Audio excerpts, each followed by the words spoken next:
রাধে রাধে, আমি শম্পা। চলো তোমাদেরকে আজ আমাদের ছাদে লাগানো কিছু গাছ দেখায়। এটা ফুলের গাছ, এই ফুলটার নাম জানি না। আর এটা গেন্দা ফুলের গাছ। আর এখানে আছে নয়নতারা, ছোট ছোট গাছ। এটা ড্রাগন গাছ, যেখানে দুটো ফল ধরেছে। দাঁড়াও তোমাদের দেখায়। এই যে একটা, আর এই দেখো একটা।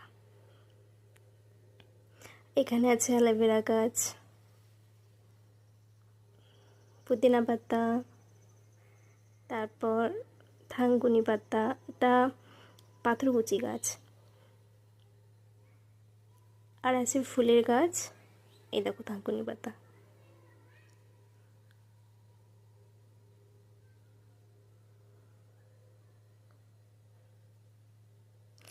আর এটাতে আছে ছোট ছোট, দেখছো না, ওইটা পেঁপে চারা।